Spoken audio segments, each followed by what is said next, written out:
إن الحمد لله نحمده ونستعينه ونستغفره ونعوذ بالله من شرور أنفسنا ومن سيئات أعمالنا من يهدي الله فلا مضل له ومن يضلل فلا هادي له وأشهد أن لا إله إلا الله وأشهد أن محمدا عبده ورسوله ثم أما بعد. Welcome to Pillars.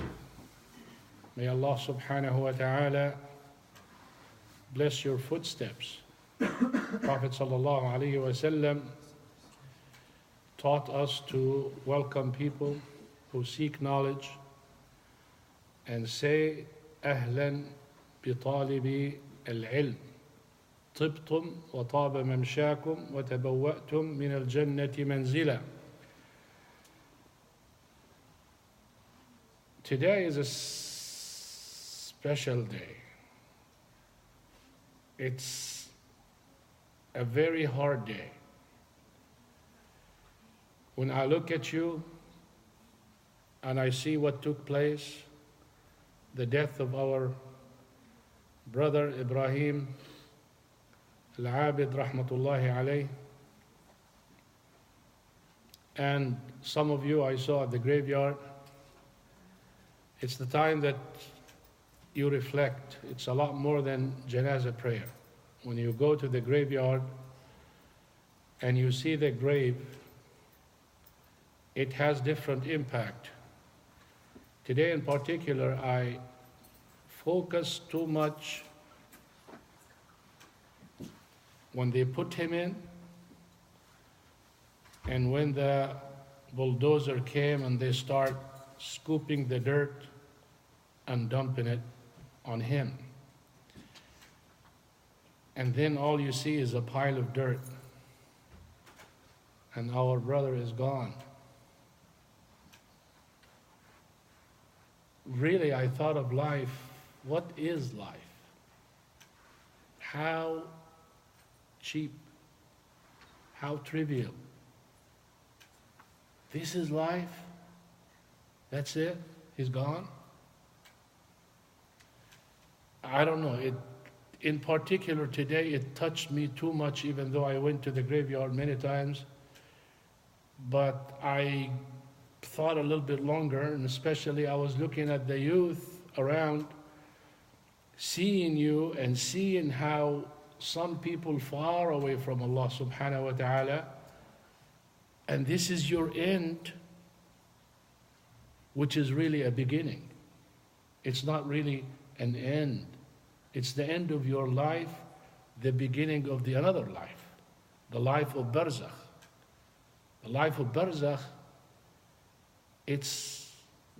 you could say it's a different life, but it's part of the life of the hereafter.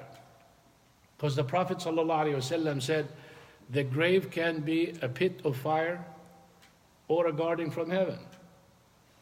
And that's based on what you do. And subhanallah, I just keep thinking of the hadith, أكثروا من ذكر هادم اللذات. Yani nowadays, you know what I feel like doing? Whenever I meet someone, greet someone and say goodbye, that's what I'm going to tell them. Assalamu alaikum, remember death. Good morning, remember death.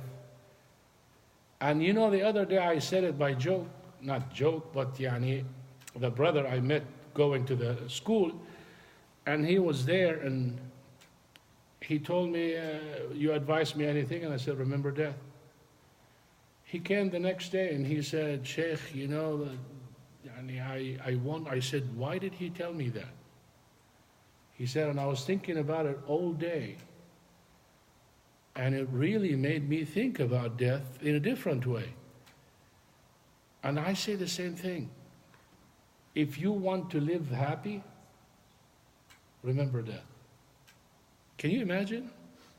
If you want to live happy, remember death. Because anytime you remember death, it makes you work. That is, if you have brains. It makes you work. And when you work, You get close to Allah subhanahu wa ta'ala. When you're close to Allah subhanahu wa ta'ala, you can't be but happy. So anytime you just think, when I ask, I don't know if you saw me, when I asked some of the youth, I said, go down, lay down in the grave. Nobody dared. I know you might find someone who will, but that's not the idea. It's not like how courageous you are. It's some people avoid death, and talking about death, these are the people who need to go down and lay in it, not the one who is not scared. Now you have two kinds of people. One scared because he's ignorant. One not scared because he's ignorant, and one not scared because he's ready and prepared. If you're ready and prepared, you would go and lay in it. It will scare you, but it will scare you in a good way, because it will humble you more.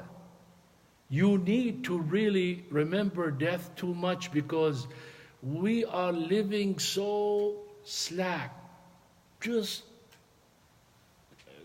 do anything and you go into heaven.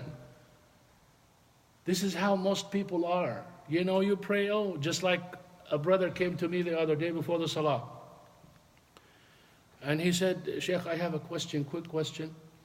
He said, if you miss a salah on purpose,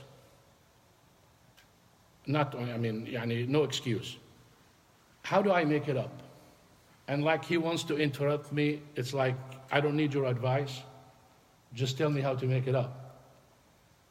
He said, there was no reason, but I just need to know how to make it up. I said, I said, what did you miss? He said, Dhuhr and Asr. And he said, Maghrib, I remember. I have the time to do it. Now I could tell him there's no such a thing as makeup. This is not, you're not in college, take a test and make it up. And so just we live our life, whenever you don't feel like praying, I'll make it up. Salah is on time. You miss it, it's gone. Can you make it up? No. Can you repent and do more? Yes. But at the same time, I don't want to get that far, because I want to encourage him to do it. So I said, yes, you follow the order. So you pray Dhuhr, then Asr, then Maghrib. And then he said, thank you. And he was leaving. I said, brother, do you know that missing a prayer is worse than killing someone? Do you know that missing a prayer is worse than committing zina? Do you know missing prayer is worse than getting drunk? He was like, never thought about it this way. I said, yeah, just to let you know. Salam alaikum. It's not like, I missed the salah and just come and get the fatwa and walk away. No, you need to understand. If you delay the prayer, not miss it, delay it from its time, Allah subhanahu wa ta'ala promised or warned punishment in a valley in the hellfire. Delay in it. It's like, okay, I'll pray in a minute, and then the time of the salah goes. You are there and you want to pray, but you keep delaying it. So when I ask people to come and check it out, they just don't want to do it. But when you go there, it's so different looking down on the grave than looking up. Way too different. This is like you sitting listening to me, and I ask you to stand up and give a talk. When you stand up and you turn your face and look at the people, wow, it's such a different thing. The first time I took speech in UTA, I couldn't speak. I couldn't speak because it looks so normal, sitting with the people around you and looking at the teacher. When I walked in there and I turned back and I looked, and all I see is people staring at me, expecting me to do something, I was going, wow, where do I start? First thing I said, can I do it later? Can you imagine when you are in the grave with all that dumped on you, and then the angel's going to come and ask you about your religion and who is your prophet and all of these questions? And it's not a human being. It's not your dad. It's an angel that God knows how dreadful they look. And if you can imagine how they ask you, the Prophet ﷺ said, يَنْتَهِرَانِهِ, يعني just like a general giving orders in an angelic way. And if compare your voice to the voice of an angel, compare your scream to the scream, O Prophet, of Angel Jibreel alayhi salam that killed the entire city. Just his scream killed the entire city. And he is not in charge of punishment. So his voice should be a little bit different than, and maybe milder. Imagine the angel who is in charge of questioning. There's no way you can answer unless you lived it. And that's why today we will be talking about things dangerous.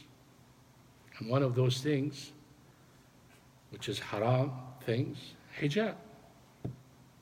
Before hijab, modesty. What is modesty? Shyness.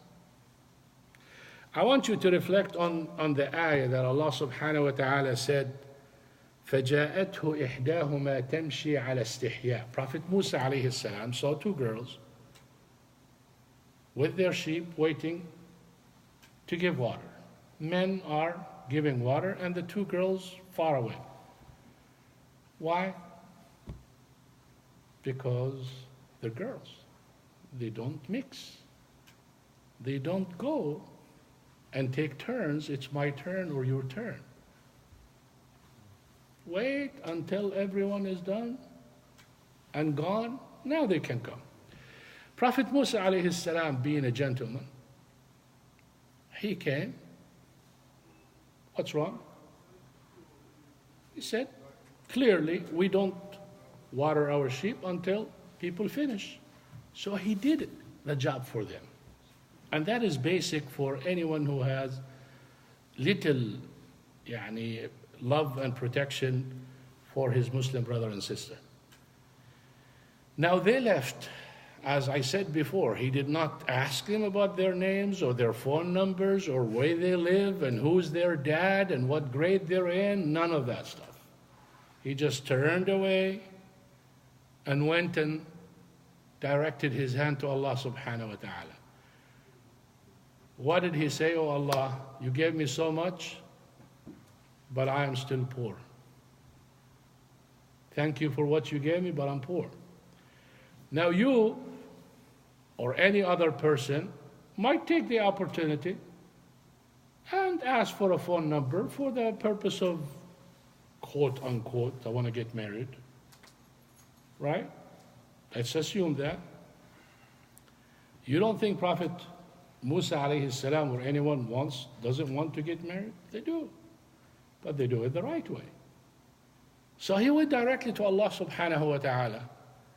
What happened? One of the girls came, said, they told their dad. Their dad said, oh, what's the deal? You came early. Because every time they have to wait. Now they did not wait. And they said, there was such a gentleman came and watered for us, so I want to reward him. Go call him.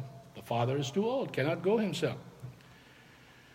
Allah subhanahu wa ta'ala said, فَجَاءَتْهُ إِحْدَاهُمَا تَمْشِي عَلَى اسْتِحْيَاءٍ. He did not say حياء. استحياء, 3 letters extra. And every letter extra in the Arabic language, you add, that means the meaning is bigger and deeper. Istihya is like maximum modesty. She's coming walking to tell him, my dad wants you to come over to thank you for what you did. It's so hard for her to say it. It's so hard for her to walk. Allah subhanahu wa ta'ala used the letter, the preposition ala. Ala means when you control something, you use that. It is used on walking on haya. as if the street is not made of dirt or asphalt, it is made of modesty, and she's walking on it. That's how shy she was. And why is she so shy? She's going to speak with a man. I want you to reflect on those meanings when I'm talking to you. I want you to reflect on your life, where you study and where you hang and where you talk, and reflect on it. This is your religion, not just my religion. It's your religion. Allah subhanahu wa ta'ala is talking to you. I'm just explaining to you what Allah subhanahu wa ta'ala said and what kind of people were there and what kind of and how. So she came and she asked him, and the ulama of tafsir, they said she covered her face like that when she asked him. That's how shy she was, and she is asking him nothing but my dad said. Now look at him when he followed her. He did not let her walk in front of him. He told her to walk behind me and direct me which direction with a pebble. Throw a pebble, right, left. I don't know to be amazed of her modesty or his modesty. Sallallahu Alaihi Wasallam.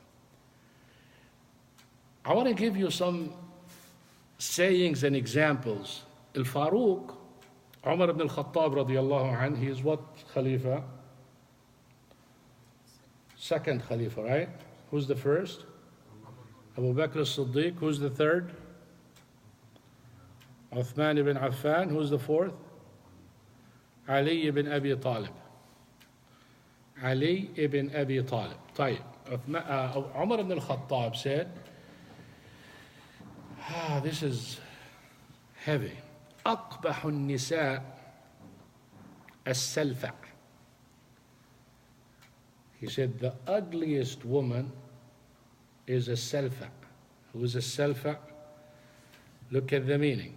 It is a word that combines every bad quality.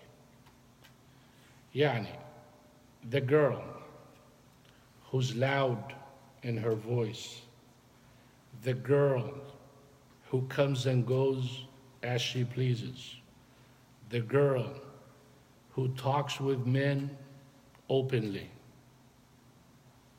the girl that doesn't accept commands from brother or father or husband. This is a salfa.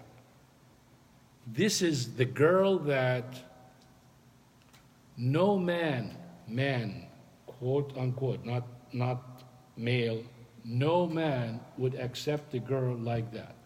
Raise your hand if you accept her. You accept it? I know you didn't write that. Stop. And this is, yani subhanallah, a quality that it lost all the beauty that Allah subhanahu wa ta'ala put in hayat. You know, when he described Prophet Muhammad sallallahu alayhi wa sallam, you know what he said? He said he is so shy like the virgin. About Prophet Muhammad sallallahu alayhi wa sallam.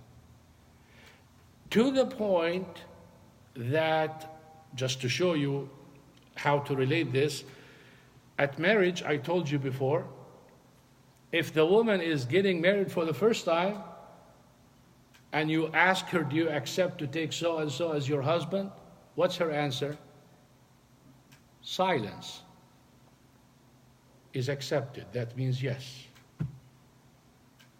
Because if the girl doesn't want, she will not be shy to say no. So picture this, how Umar ibn al-Khattab puts it and how it is. Let me show you. Fatima, the daughter of Prophet Muhammad sallallahu alayhi wa sallam, جاءت تسأل النبي صلى الله عليه وسلم خادما. She came and she wanted some help from the Prophet sallallahu alayhi wa sallam, some servant to help her. She crushes the wheat and does everything by hand, and she gets blisters, and she was so tired. And she told Ali ibn Abi Talib to go ask, he's her husband, and husband's supposed to provide. It's going to be very shy to go and ask her father, help me. So she went herself. When she met the Prophet ﷺ, he said, "ما جاء بك?" Why did you come? And what do you want? قالت جئت أسلم عليك. I came to say Assalamu alaikum to you. She couldn't, she's so shy from her own dad, she couldn't say, "I need help, Dad." You probably wonder on this and say, "Oh, you know, you might say, what's the big deal?" Or you might say, "Why didn't she?" Do you know that all my life, I never asked my dad for a penny? From shyness. If I desperately need, which most of the time I used to do things on my own and makes my earning, if desperately I need, you know what I do? I incite my little brother to go get it. Go get me $1 from my dad. And then he goes and he does his way and he comes back. Even the fare for the taxi to go to school, which is supposed to be from my dad, I couldn't ask him for it. I work and I pay it from my pocket, unless he gives me without I ask him. Shyness and modesty is not for women only, it's for men and women, but women more. Yani don't tell me that the man is not shy when he talks to a girl. You should be. You have. If you're not, you got a problem. You got a problem if you're not. Yani هلا شيخ. I'm going to talk about you in particular. I don't know why. When you get married, if you sit with your future wife in front of girls, you got a problem. How can you? How can you sit all women around you and call yourself a man? You don't fit. This is women. Just like the woman cannot sit in front of men, the man cannot sit in front of women. Allah subhanahu wa ta'ala, when He said, "Lower your gaze," He did not say men. He said men, and He addressed women. This is one. Look what Fatima also, radiallahu anha, said to Asma bint Umays. Look what she said. "Ya Asma, inni astaqbihu ma yasna'u nisa." She said, I see it so weird and ugly what women do. Let's see what they do. يُطْرَحُ عَلَى الْمَرْأَةِ الثَّوْبِ فَيَصِفُ. She said, they throw the shroud on the woman and her body is defined. Do you know what she's talking about? When she's dead. Yani a dead woman, they wrap her with a shroud. Well, when you wrap her with a shroud, it defines her body. She said, I cannot imagine women accept doing that. Dead.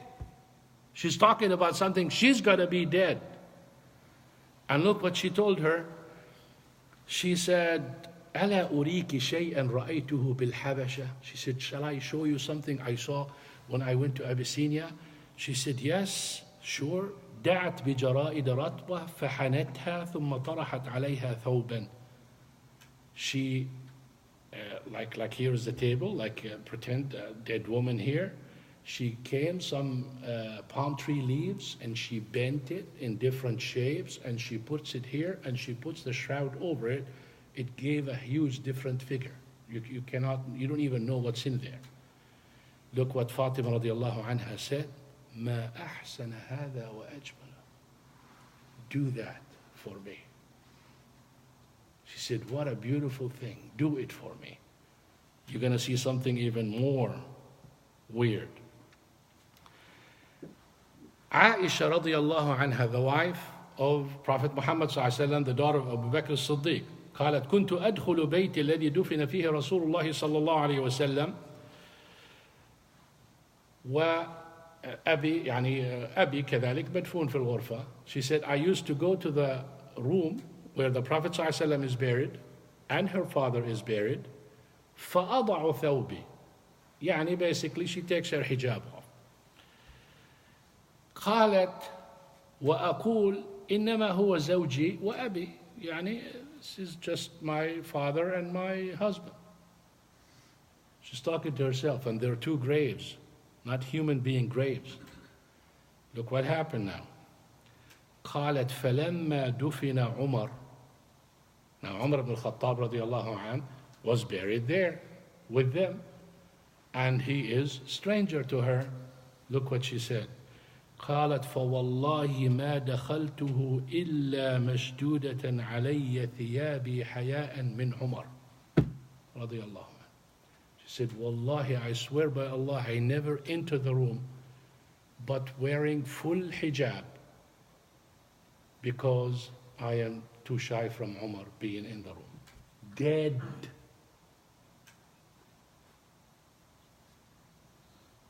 Wow, you read those, subhanallah. This is gonna make you even more strange. A woman فقدت امرأة طفلها. Woman lost her child. وقفت على قوم تسألهم عن طفلها. She went to a group of people asking them, have you seen my son? Now فقال أحدهم, one of the men, تسأل عن طفلها وتغطي وجهها. She was like this, or maybe completely. He said, look at this woman. She's asking about her child and she's covering her face. Look at the answer. فقالت لأن أرزأ في ولدي خير لي من أن أرزأ في حياتي أيها الرجل. She said, young man, to lose my son is better for me than losing my modesty. This is a mother. This is her son, lost. You think it's time for haya? Probably the woman would go with no hijab and just doesn't care about anything. This is emergency. And this is how she looks at it. So when we talk about modesty, first thing comes to our mind is hijab. Let's take a look at the hijab. The Prophet sallallahu alaihi wasallam قال ما تركت بعدي فتنة أضر على الرجال من النساء. I have not left behind me a trial or a test more dangerous on men than women. Our test, the ummah that follows the Prophet Muhammad sallallahu alaihi wasallam, do you know it's in what? It's in money. The biggest test, money. But women are more than money, because it is the fitna, the love that men have for women, plus, well, if you take this love, you can divide it. The lust, the children, the home, everything you can think relating to that. Men are willing to do anything to please the woman and to provide for her. They can get involved in haram, buy haram, work in haram, do everything to get it. The worst two sins, you know what they are? Women and, who can guess? Alcohol. I thought it was shirk and displeasing your parents. What is it? I thought it was shirk. Shirk, yeah, well, we're talking about minor sins. Now, shirk is a major sin that doesn't even make you a Muslim. Sins, major and minor, what we're talking about. Shirk is the biggest of all of that. But I'm talking, if you were to take the sin, the magnitude of the sin, it's what it does when you do it. It's not how haram it is, it's how bad it is. Yani, for instance, when you drink, you lose your mind. You're not going to do your prayer. You're not going to be logical talking. You're not going to take care of your children. You're going to fall into haram. You're going to might kill someone. It's all because of that sin. But if you come to the punishment for that sin, it's not as much as the punishment of zina. Because the punishment, it is to make you stop, not necessarily it is just because it's bigger, the punishment is bigger, the sin is bigger. Because it might not. Alcohol, there's a story, I don't know how authentic that story is. A woman, a child, and alcohol. A man was threatened. Either you sleep with this woman, you kill this child, or you drink alcohol. So logically, he started thinking, zina, sin, big. Killing, a'udhu billah, it's worse. Alcohol, okay. It's his life or alcohol.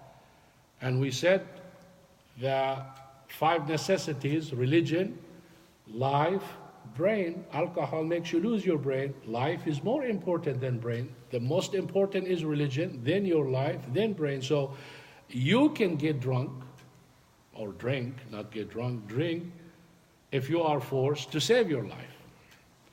So he wants to take the least sin, 80 lashes for drinking, 100 lashes for zina, and killing, you get killed. So he drank the alcohol. What did he do? He killed the baby and he slept with the woman. So this is just to give you how evil alcohol is. So you have zina and alcohol, and do you know the main ingredient for these two to go perfectly well for living a hell life, go into hell life? What do you think they need? Let's see how smart you are. These two major sins, what do they need? Peer pressure. Peer pressure. Try again. Maybe now. Go ahead. They need what? I said peer pressure. Peer pressure. Beer or peer? Peer. Peer pressure, no. What another one? Can you repeat it again? Women and alcohol. How can you make a real party? Mixing. What's the main? They need one more thing to make it a real. Money? Who said that? What did you say? Money? No. You said something. Music. And music. And you come and say, Sheikh, is music haram?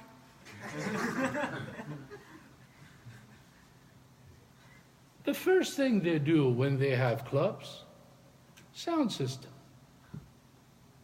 Because alcohol look good and tastes good, and men, when you get drunk, everything looks good. And the music itself can make you drunk. The music itself can incite you to kill. The music itself can put you to sleep. They can do everything with that. So these are the two worst things that Allah subhanahu wa ta'ala warned us from. Men attracted to women and women attracted to men. The attraction of men to women is mainly based on need and lust, mainly. The attraction of women to men is like the attraction of the child to the father. Ask me why. Because they're created from the man. So the woman,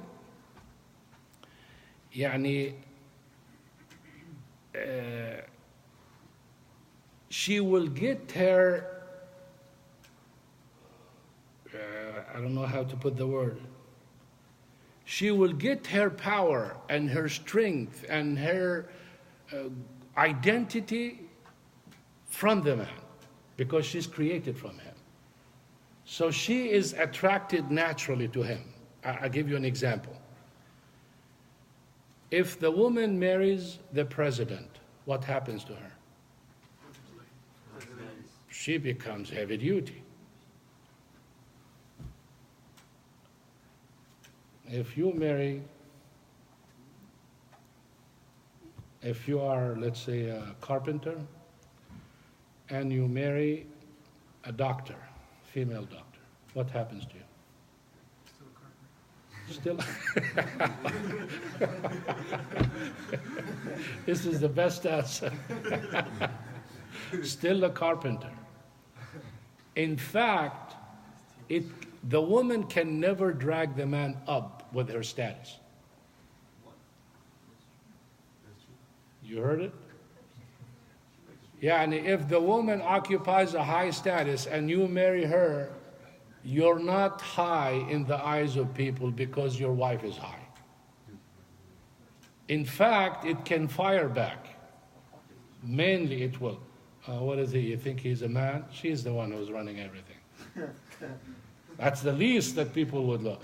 But if the man is here and the woman did not even go to first grade, heavy duty, and she is up to that level. Because she is created from the man. Allah subhanahu wa ta'ala put the tranquility and the peace in the man can never be accomplished without the woman. That's why of marriage, and that's why the Prophet ﷺ commanded early marriage for men. And for women, it's because just like relationship of in need, because she is created from him. طيب, let's take a look at the hijab itself now. Most of the sisters wear hijab, and we see all kinds of hijab. We want to see what is hijab. What is hijab? What's the definition of the word hijab? Hijab is a barrier. This wall is hijab. I don't see anything behind it. So that's what hijab's supposed to be. You don't see anything behind it. That's why Fatima radiallahu anha said, when you wrap the dead, she's defined. When she got the leaves of the palm tree, it's not defined. So when you look at hijab, it should not tell you anything behind it, neither by seeing it or by identifying it. That's hijab. So, number one, it has to cover all the body, with exception, hands and face, according to some scholars.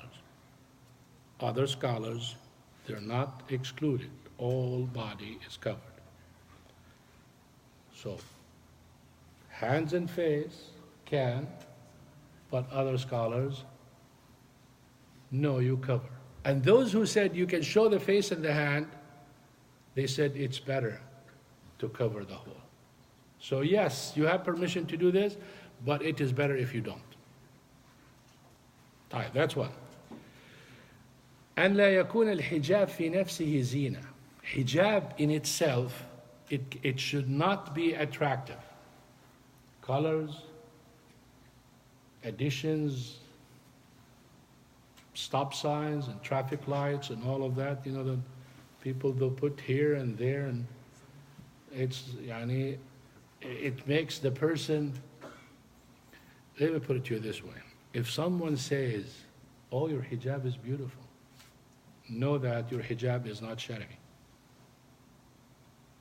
I'm talking about because of what it has.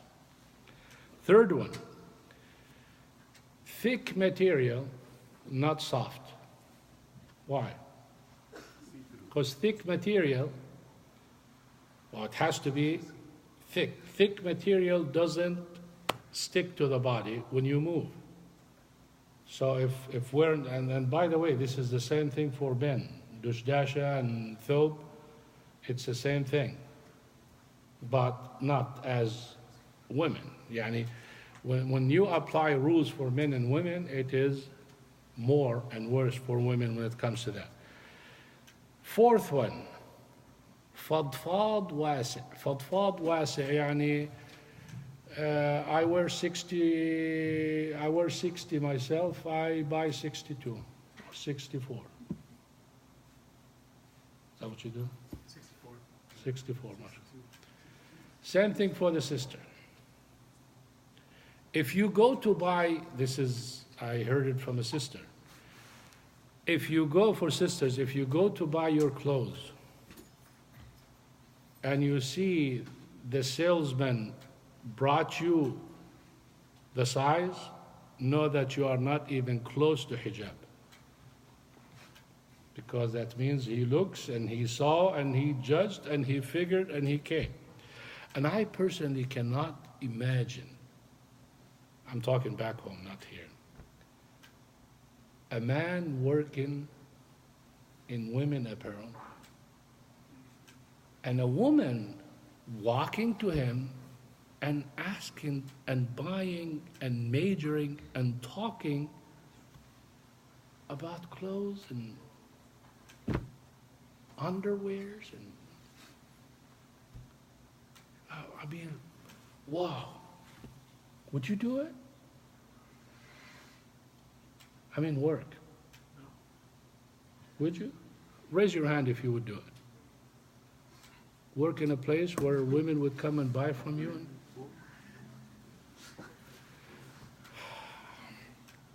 How the man works, let's say, forget him, how the woman goes there and talks to the man and asks for all those such private things. Clothes have to be أن لا يكون مبخرا أو مطيبا. To wear clothes and spray perfume on it. Rasul sallallahu alaihi wasallam warned a woman who uses perfume and walks by and men smell that perfume, that's a form of zina. Now the brother is going to say, are you saying that they should stink? Well, brother, if you think perfume is what makes you live life, not cleanliness, you have a problem. Cleanliness is what makes you natural. But at the same time, we're not saying, we're talking about perfume that when she walks by, the smell comes out and left behind and people can see it and smell it. You can use things that is local. And one brother told me one time in reference to that, he is from those brothers who wants women to do everything because he likes to see that and he likes to smell that, but he doesn't say that, of course. All men who are against hijab, it's because they like to see the woman without hijab. So it's not really because they care for women or they love women or they want to free women. It's not. So he was saying, the other day I was going to the masjid and going through the door and some lady smells, basically. And I said, man, you were that close? Can you imagine? I said, you were from that door and walking and going to the masjid and you can smell, you going like your nose is looking for a smell? I mean, what are you, a dog?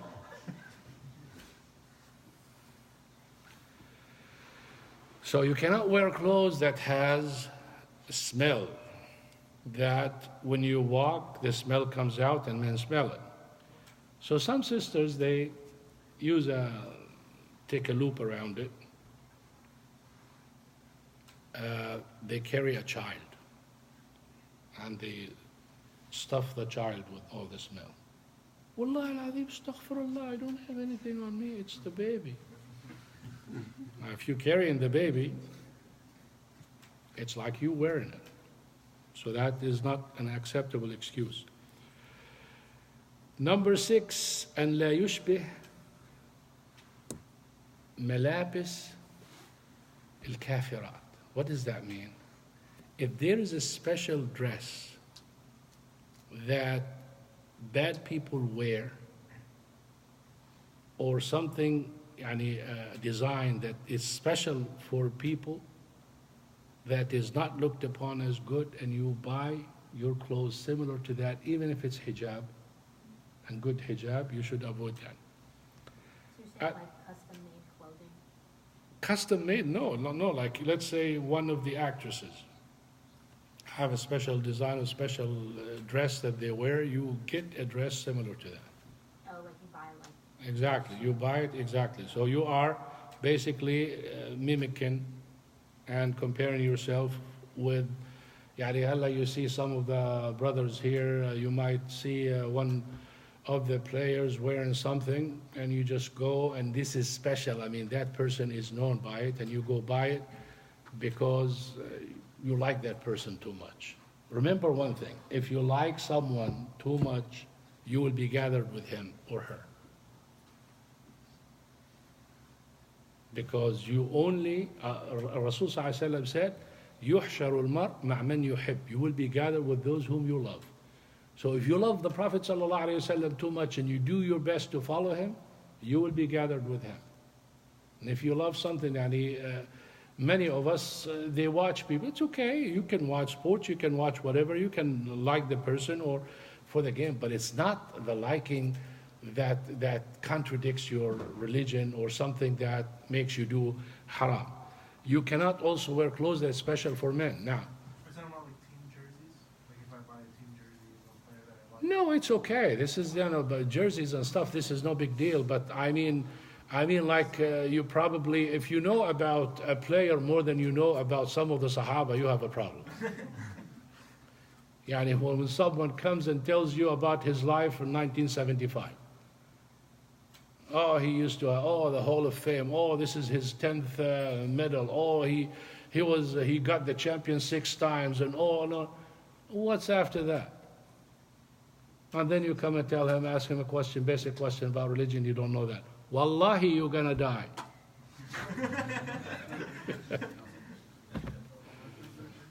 Wallahi, I'm gonna use that. Because it just, I don't know how to get the message through to people. Because you look at the person, okay, you get in the car, okay. What if you die? Did you pray? No. What are you going to do? Why do we get and guarantee that we're going to live? I don't know if I told you this or not. One person talked about, I said, if angel of death comes to you, if angel of death comes to you right now, really, just comes to you, and what would you tell him? What would you tell angel of death if he comes to you right now? And he tells you why you're talking to him and Sheikh Hassan is talking. What would you tell him? You have something important. So basically whatever you have, it's more important than what I'm talking. And what am I talking about? Something more important to you. No, honestly, if angel of death comes to you, what would you tell him? Would you, basically what I'm getting at, did you pray, Aisha? Is your mom happy with you? Is your dad happy with you? Do you have anything that you want to pay back? What did you do to, are you ready to go? Or you would wish that, oh, just give me some time to do something? You should be ready to go all the time. All the time. If you're ready to go all the time, you're doing good. Shay, Now, so you say like if you die and you have debt, but like let's say you're a college student and you're already in debt and then you die. So then what happens? if you have debt that you are serious about to pay back, you're okay. So, but your family doesn't have to, well, do they have to pay? They have to pay it, yes. Otherwise, the day of judgment, you meet that person and he would come and see how much hasanat you have, and he will take from your hasanat until you pay that person back. The first thing when you die, you do is you pay the debt of the deceased. That's the first thing. From the wealth that they have, you pay the debt. You pay the cost of the burial. You pay the bequest, what he said, like if I want to give so and so the money, you give him that. What's left, you divide it on the inheritors. Now, What if the debt was like $100,000? you gotta pay it. So who decides that they're gonna pay? Like, Uh, how is the debt split amongst? You don't split it. Your debt comes from your wealth, from your money. Whatever you leave behind, the first thing pays from it is your debt. If you don't have money to pay it, Sheikh, if you don't have money to pay it, then people will talk to the person, make a deal or something, or make him forgive you or not. If not, nothing worked. In the day of judgment, he has to get it. He has to get it. Sheikh, Shaheed, the person who dies in the way of Allah subhanahu wa ta'ala in the battlefield, all of his sins are forgiven, except the rights of people. Yani, if you backbite someone and you die as a shaheed, you're not forgiven for backbiting. You gotta pay it. The rights of people are huge, because when you violate the right of people, you violated two rights. One, for Allah subhanahu wa ta'ala, because He told you to not do that, and the other one, violating the rights of people. So you have two. If you say astaghfirullah, Allah subhanahu wa ta'ala forgives you, but you have to have the person to forgive you too. So anything you owe, that's why Prophet Muhammad sallallahu alaihi wasallam refused to pray on someone died who owes money. You know what he said? Sallu ala sahibikum. Pray on your friend. He did not pray. Until one of the companions came and he said, his debt is on me, O Prophet of Allah. I'll take care of it. Then he prayed. This is how dangerous that is. And that's why I always wonder, you just got a job, but of course, you know, a promising job, and then you go buy a car that is 10 times your annual salary. And you say, oh brother, it's only $200 a month. And tomorrow you die, your piece of junk is not worth 10,000, and you owe 50,000 or 40,000 on it, and who's going to pay it? And you're going to meet Allah subhanahu wa ta'ala with that debt in you. Why did you do it? So most of the people nowadays, yani if you want to fulfill, we cannot even pray on them. Because most of them, their house is in debt, their car is in debt, their hoodie is in debt, everything they have is even your iPhone is in debt. Oh brother, it's only $10 a month. Yani, I don't know. What's the difference between i6 and iZift?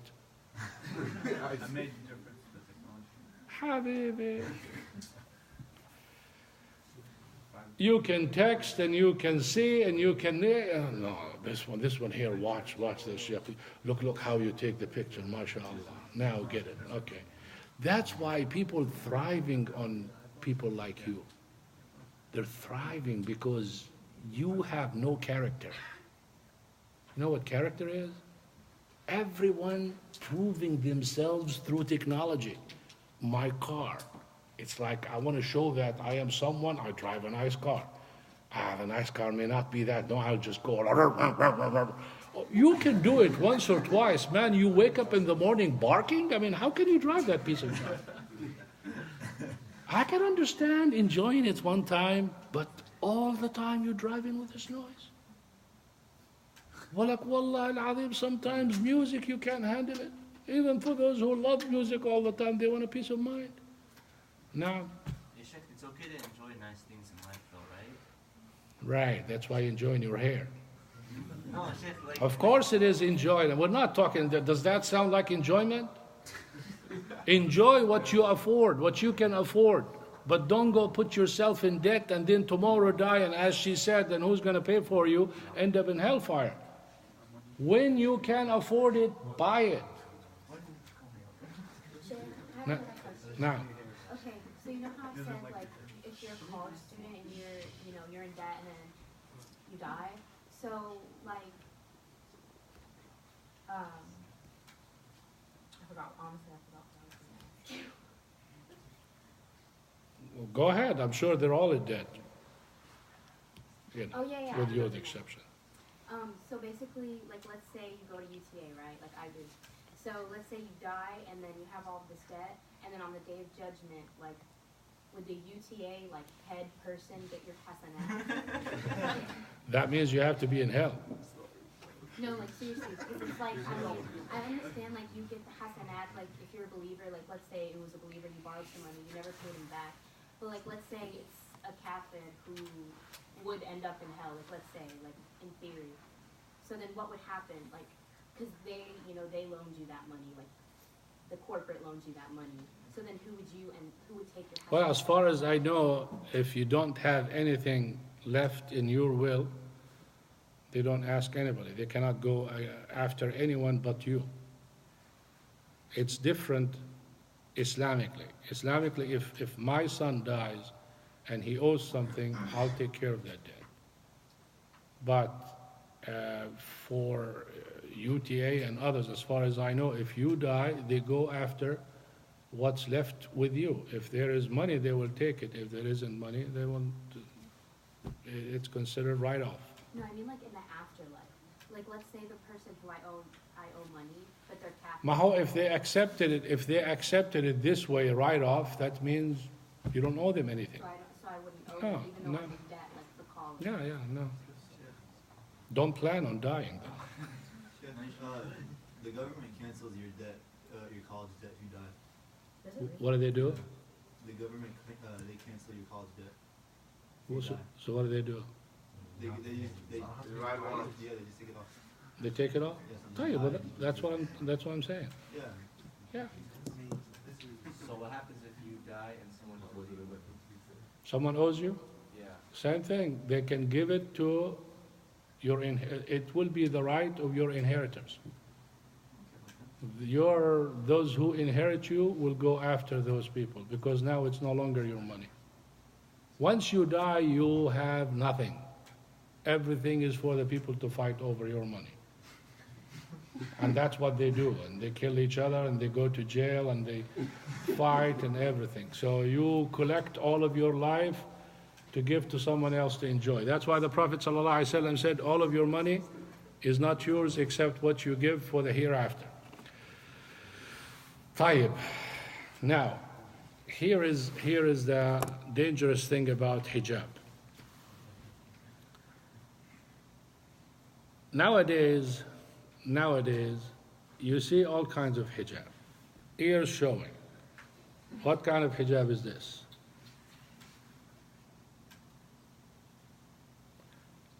Hair showing. What kind of hijab is this?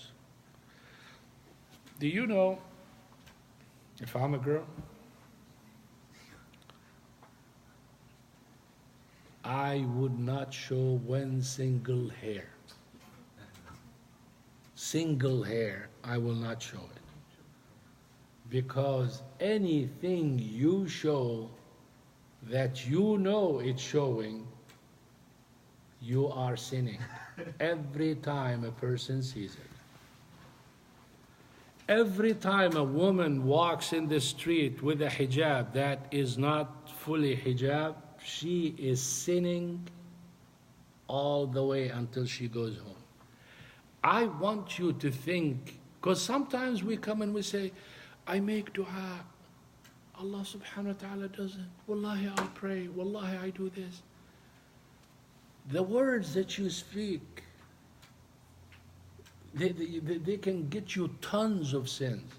The way you look can get tons of sins.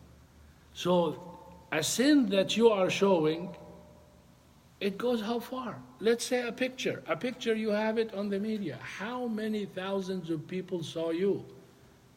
Let's say a sin for each one. How many thousands of sin you harvest daily while you are asleep, and then you come and you say, why Allah subhanahu wa ta'ala is not giving me this, and why Allah subhanahu wa ta'ala is punishing me, and why Allah... You start questioning and doubting Allah subhanahu wa ta'ala, and you're not counting. Look what Allah subhanahu wa ta'ala said in Surah Al-Taghabun. أَحْصَاهُ اللَّهُ وَنَسُوهُ. He took record of it, and they forgot it. Imagine when the day of judgment Allah subhanahu wa ta'ala gives you that scroll as far as your eyes can see, And Allah subhanahu wa ta'ala said, اقرأ كتابك. Read your book. كفى بنفسك اليوم عليك حسيبا. Wow. You work in a store, department store, what? At the end of your shift, what do?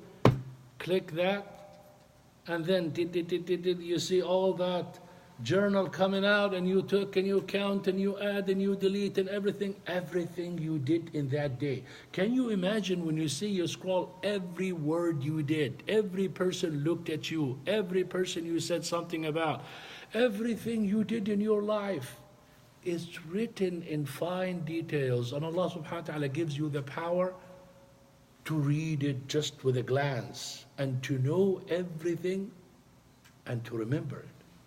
And that's why the disbelievers would say, wow, ما لهذا الكتاب لا يغادر صغيرة ولا كبيرة. You know when you fight with your brother or your mom or your sister, and she says, remember last year what you did? Remember the other day what you go, wow, she doesn't leave anything. Well, this is your book. You'll be saying, wow, ما لهذا الكتاب, what's wrong with this book? It's not leaving anything off. The scary part, wallahi, that scares me all the time is Allah subhanahu wa ta'ala knows it and you don't know it. Wallahi, if we get a journal at the end of every day, wallahi, I guarantee you some people will not leave their house. They will sit at home trying to make up for what they did. Probably you need to read the whole Quran and do all qiyam and sit, do nothing and not go outside so you can make up for maybe just one visit to the mall, coming back, or one sitting with your friend talking about people, or a few other words slandering other people simply because something you heard. And we don't count all of that. We don't look at it even as sins. Every person counts all the sins they do. If I tell you, count the sins you did today, the last thing would come to your mind, what were you talking about today? Or what did you say today? Or who you met today? How much do you talk? How many words you talk? It's either for you or against you. Most of the words for you, you're talking basically good things, religion. How many of us talk about that? All of our conversation is about other people. All of it. Even when you talk about work, you're talking about people at work. Dangerous. But I'm coming to the hijab here today is the hijab. I mean, you know, you wear a hijab. What do you get when you show part of your body that is haram? What do you get? What are you trying to do? Can someone tell me? I mean, what is it? You want to look good? The hijab is supposed to be preventing you from doing that.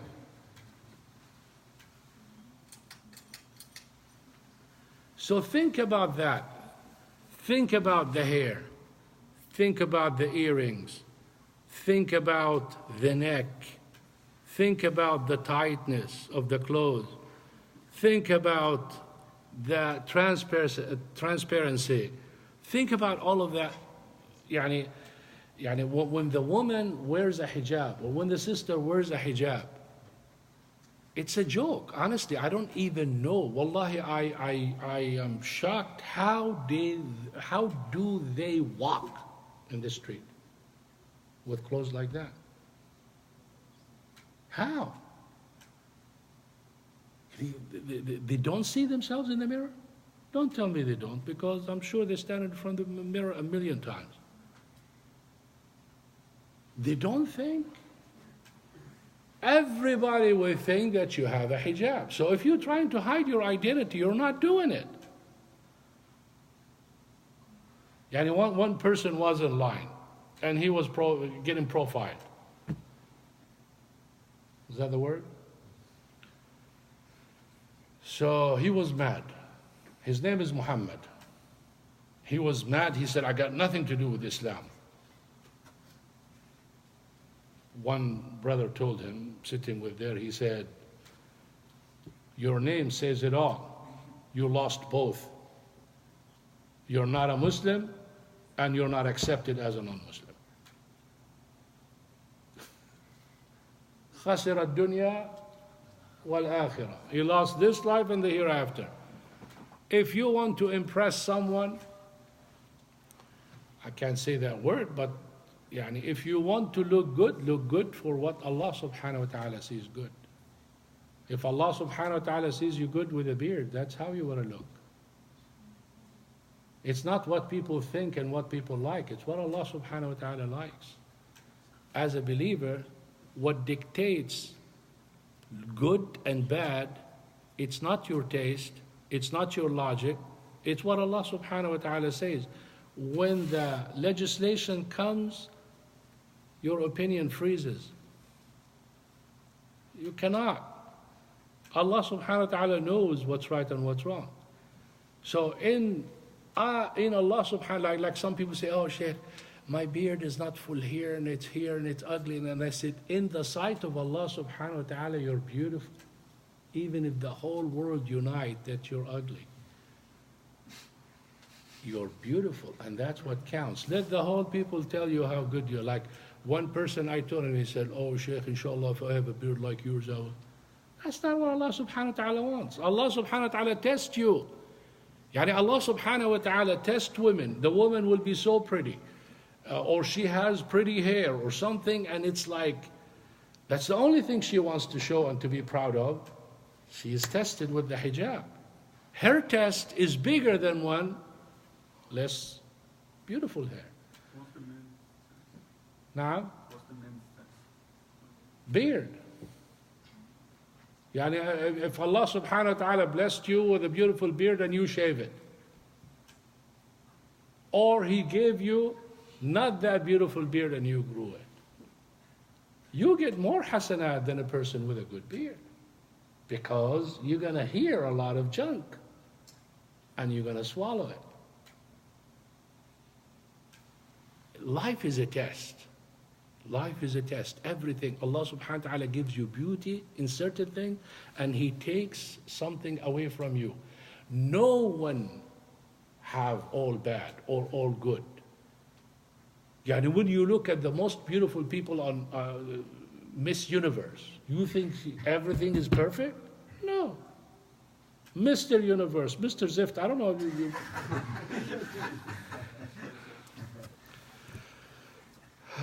Allah subhanahu wa ta'ala is just.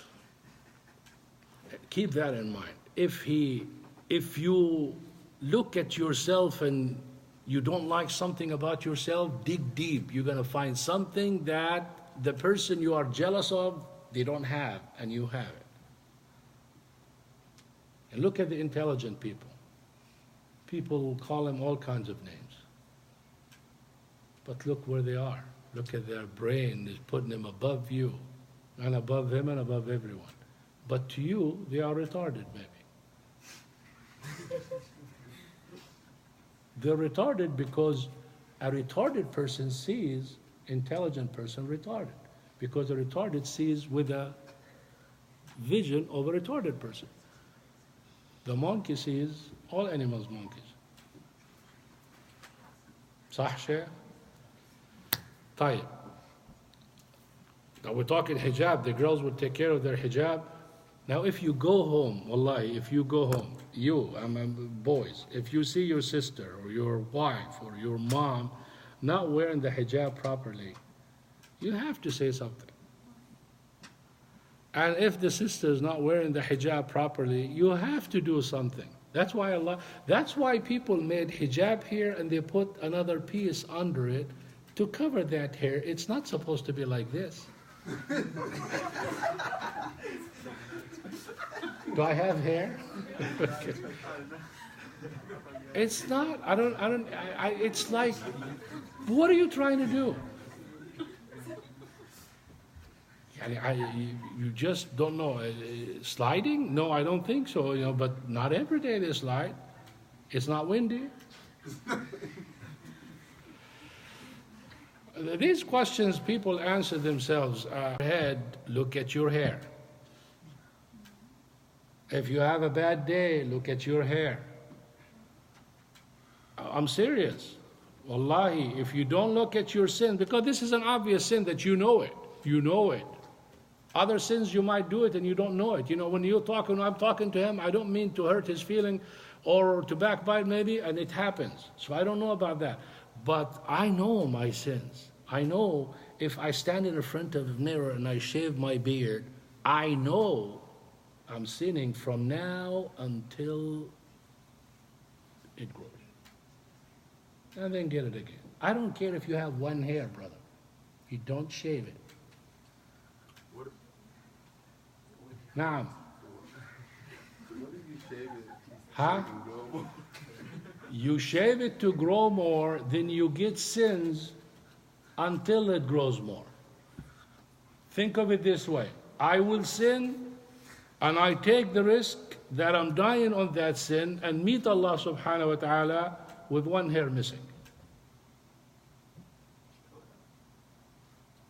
Now, what do you think? Half an hour صلي بحكي عليها مش واجب يعني. Look at that. Now, This is off topic, but is that haram to get plastic surgery?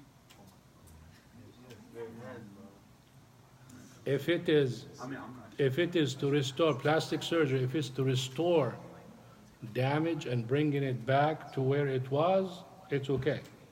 But it is to beautify yourself, it's haram. تفضل. How is injury sinning? If you have the intention of growing it for it to be stronger, how is it sinning? Because you shaved it. You're not supposed to shave it.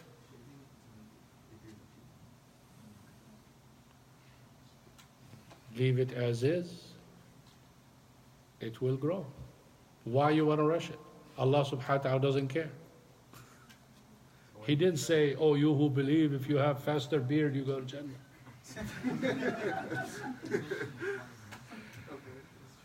Now, But what about like the part that grows in your neck over here? this is okay to shave. The beard is from here to the bone. So all of here, you can shave that if you want. Now, Hijab, shabab, lowering the gaze. So he's asking about the man's hijab. It's lowering the gaze, right? Not looking.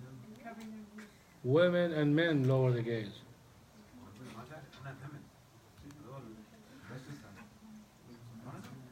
Habibi, you need to lower the gaze looking at men.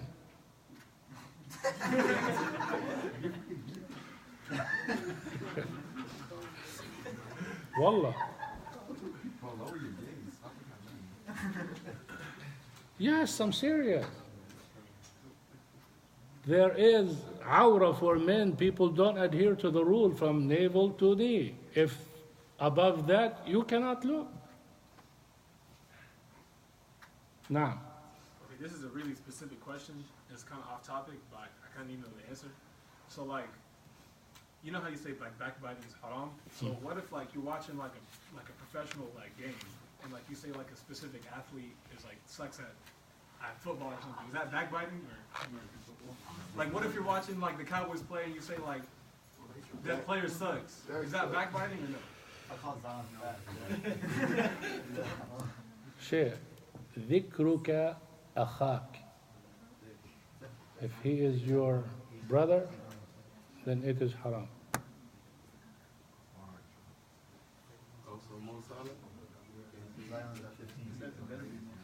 Yani, if you tell him, what do you think he would do? He would like it? To mention your brother with something he doesn't like. So the rule is general, and that's what I conclude from it. I don't see an exception except the exception the Prophet ﷺ said, man and woman talking husband and wife and trying to reconcile between people. But other than that, backbite is backbite. Backbite is to say something about your Muslim brother or sister they don't like. Now, Is it a sin to say it straight to their face? to ايش؟ Say something about it straight to their face. Sheikh, If you say it to their face, is it haram if you say it to their face? Oh no, I mean, you say it to the face. I mean, how you mean talking like you tell him you're ugly face to face? Well, you know, here you have to deal with the consequences. He has the right to tell you you're uglier. Yeah. But remember, but you are supposed to say the things and do the things that pleases Allah subhanahu wa ta'ala. ليس المؤمن بالطعان ولا اللعان ولا الفاحش البذيء. A believer cannot be foul language, cussing and cursing and picking on people and doing all of that. So you try to control yourself. Now, last question. Fadl.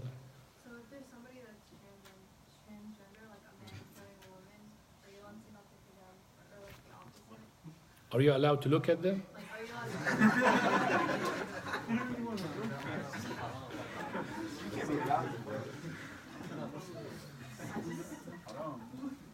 Like, if a girl becoming a guy, are you still allowed to take off your hijab in front of the guy, or the opposite? Well, of course. I mean, as long as they're no longer what they were, yes. Wait, If, so no. if it's a girl that became a guy, are you allowed to take off your hijab in front of it? She's a guy now. Right? طيب, yes, of course you can take a hijab. Okay, are you saying that we can't or we can't? You can't. Can't. Can't. You said that we Cannot. Whatever they do, if they change from a guy to a girl, then you treat her like a girl. Oh, And you treat him as a guy. Yeah, Prophet Muhammad sallallahu alaihi wasallam, there was a companion who was, I don't even know the meaning. What's the word? No.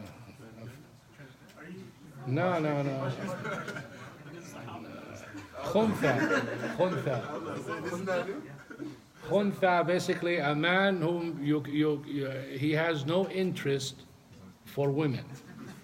So he used to be present when women are present and not wearing hijab.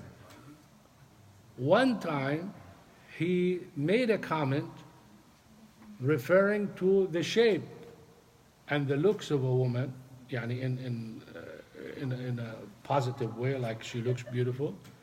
The Prophet ﷺ said he does not come in anymore in here because he realized that he has interest for women, even though he cannot marry women. So, so what counts is what is that person? Who is that person? Even kids. A lot of women, they keep taking their hijab off in front of kids, 11, 12, something like that. He's not a man. 10 and up, they know beauty and ugly. And they can talk and they can describe. And they have vision that lasts forever. When they get to 10, Prophet Muhammad ﷺ said, separate in bed and start accounting even though they're not adults. Preparation. Yani, picture this, how silly that is. Someone, one day, 13 and 364 days. And now you're taking the hijab. Tomorrow, he became a man. And you go, just cover the hijab. And you think about it. But when you go from, you have like an area, shady area or shaded area that you have, it's a buffer, it's in between being a child and being an adult. There is time in between you want to avoid all the things like the hijab and all that, you want to avoid that. You don't wear it. I mean, you don't take it off. Even though they are not adult. Preparing because they're going to be adult. And how do you know they're not adults? That's another thing. A lot of people become adults at a young age. You can tell. No, you can't. You tell me how. I mean, because you can tell about the characteristics. No, all the characteristics that tells, what are the characteristics? Give me one. Like, your voice will change, That doesn't mean anything. the height, the everything. That is judgment. My son became taller than me and he's still a baby.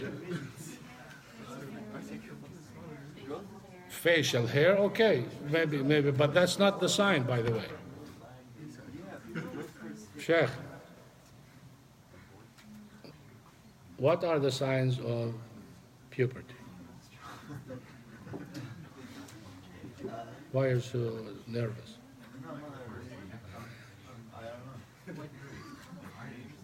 Huh? Wet dream, okay. Huh? 15 for men, wet dream, pubic hair. That's the three. Not facial hair. 15. If you turn 15, you're automatically adult. For women, the same thing, plus the period. So, none of those you can actually tell. Chef, Guessing. so if you, like, are a girl and you're, like, 9 years old and you start your menstrual cycle, are you considered an adult now? Yes. These are the signs. That's why the Prophet ﷺ married Aisha when she was 9. You never heard of that, right? Never heard of that? No, I'm just thinking. Because it's like, nowadays, like a 9-year-old, they're playing, I don't know, it's just... See, religion, it's not what you think or what you know. These are the signs. And this woman, if she menstruates, that means she can get married, that means she can have babies. That's what makes adult. That doesn't mean she has to get married. That doesn't mean, it's not like when you become mature that you can get married. No, you have to be qualified and you have to be able and you have to provide and you have to do so much responsibility. But are you considered accountable before Allah subhanahu wa ta'ala? Yes. Even if it's 8. Because once those signs show, that means Allah subhanahu wa ta'ala gave you, that means your mind is matured now to understand the commands of the religion. That's what it means, maturity. You are able to understand what Allah subhanahu wa ta'ala wants from you.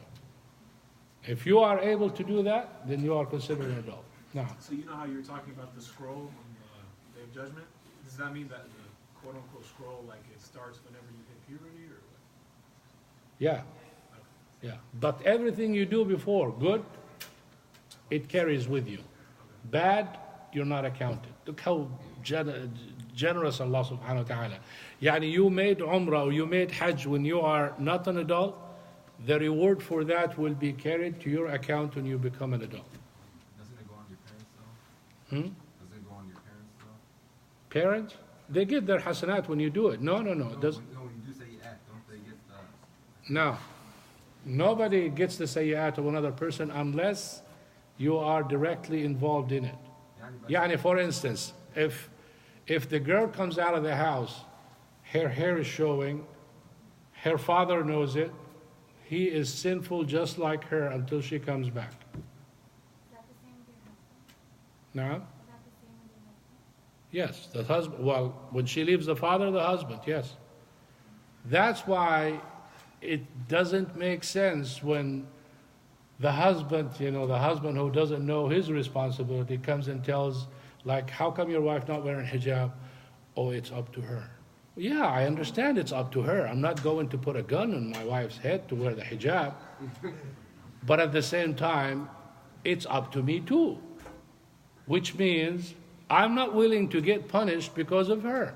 So wear the hijab, or if you don't wear the hijab, hasta la vista. Now, Are you still accountable if you tell them they don't listen to you? if you, If you tell them to fix their hijab, they don't listen to you? well, there's some explanation. If you tell them and they continue on doing it, you're supposed to be patient and you're supposed to advise. You follow the steps of good advice and everything. If you have full authority, like you are a child or something, you make them wear it. But if it's your wife advising, or little by little, and if they finally insist not to, then it's an option. Live with the sin or save yourself from the sin. So you're saying you divorce? Yes, you divorce. A wife, her husband is on drugs, for instance. She can be patient with him and try to convince him, try to guide him, try to help him as much, but if nothing works, then she can divorce him or make khuluk. Yeah. Is it haram to describe your hair? Like if a guy is asking you, oh, is your hair this color? Is that Dis- haram to dis- answer the question? describe it to whom? Like a guy is asking me what color is my hair. Am I allowed to tell him, oh, it's this color? Or is that haram? Oh, if a guy asks you? Yeah. Oh, it's haram, yes. Sheikh, I have a question. No. So, I remember one time, like, I read this hadith. I don't know if it's a hadith, but it was like, like, let's say, how we're supposed to wear the hijab and, all of that. Like, it was said something about marriage, like, you see, I don't know how to explain it. Like, isn't it, like, if someone wants to marry you, and let's say you're just, like, well, you wear a niqab, but, like, they want to make sure that, you're attractive. Like, Of course, so then how would that work, though? you can see the face and the hand. No, but what if she wears niqab and she doesn't want to, like... Oh, she has to show it. She has to show it. This is marriage. He has to look at her face. This is an exception. So it would just be just the face. Well, one of the companions, the face and the hands, and he can ask mother, sister about her hair or all that stuff. So, but that's the thing, because wouldn't it be haram for them to describe it to him? No, because he is serious for marriage. He's coming the right way to ask for marriage. This is okay. But just like she asked, if she asked just a guy, just come and ask her what color your hair, and of course it's haram.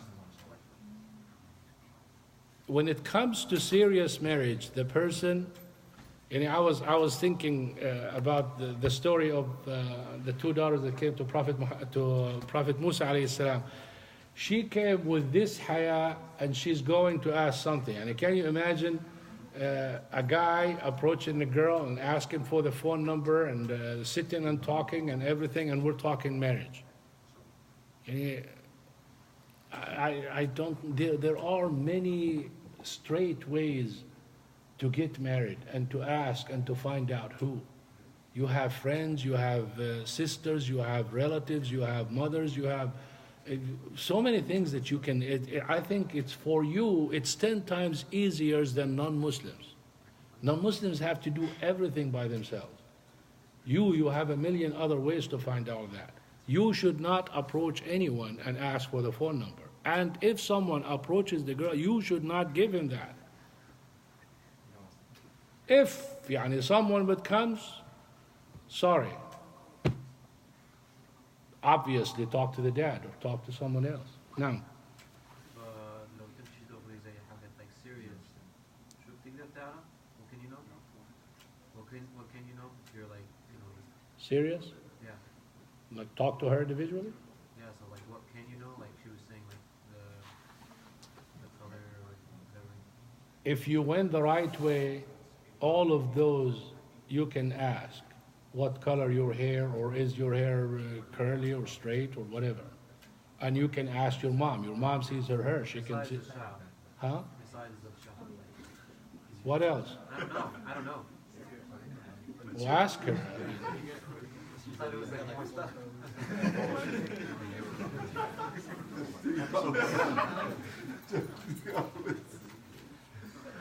طيب, so this is it. سبحانك اللهم وبحمدك أشهد أن لا إله إلا أنت أستغفرك وأتوب إليك. We have your suggestions here, pens and papers. Write down what you like to see or you don't want to see, or any improvement, inshallah, and put it in this box. Now. Can you expand more on this hadith you said that where the transgender question is? Explain about what? You said mentioned that Sahaba, you said sometimes about when she asked a question about transgender guy. The man that wasn't interested in طيب we said سبحانك اللهم وبحمدك. السلام عليكم.